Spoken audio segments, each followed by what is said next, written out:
अपनी विभिन्न मांगों को लेकर आज छत्रपति संभाजी नगर में किसान संगठन आक्रामक हो गए।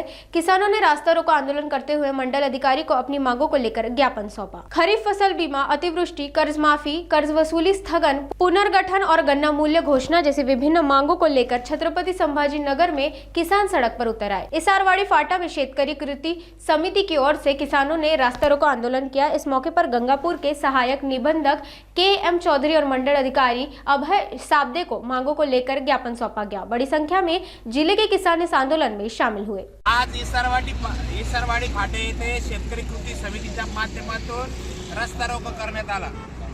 खरं तर आता नवीन सरकार आल्यापासून तब्बल आज 1 महिना होत असताना त्या सरकारने आम्हाला कर्जमाफीचं आश्वासन दिलं होतं, अनुदान देण्याचं आश्वासन दिलं होतं आणि त्याचप्रमाणे शेतकऱ्याला दाम दुप्पट करण्याचं आश्वासन दिलं होतं, परंतु गेल्या 15 दिवसापासून यांचे खाते वाटपच झाले नाही। त्यामुळे अनेक प्रश्न प्रलंबित आहेत। त्याच्यामध्ये पीक विम्याचा मुद्दा असो, आमच्या अनुदानाचा मुद्दा असो, त्याच्यानंतर अतिवृष्टीच्या अनुदानाचा मुद्दा असो, त्याचप्रमाणे जी कर्जाचं पुनर्गठन होऊ लागलं, जबरदस्तीने आमच्या घरामध्ये घुसून शेतकऱ्यांवर जप्ती आणण्याचा प्रयत्न या बँकवाल्या करू लागल्या।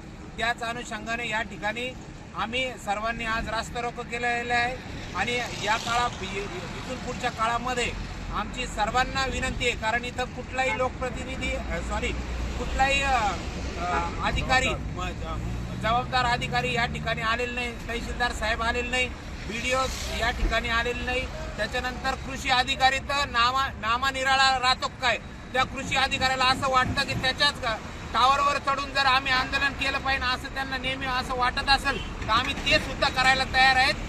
आणि त्याचप्रमाणे या ठिकाणी AR साहेब आले, AR साहेबांनी आम्हाला आश्वासन दिलं येणाऱ्या गुरुवारी सर्व बँकांची मीटिंग घेऊन त्या ठिकाणी शेतकऱ्यांचा प्रश्न मार्गी लावण्यात येणार आहे। आणि आमचं या माध्यमातून शेतकऱ्यांना आव्हान आहे, तुम्हाला कोणीही दादागिरी करत असेल, बँकवाले तुमच्या घरी येऊन दादागिरी करत असेल तर तुम्ही शेतकरी कृती समितीशी संपर्क साधावा।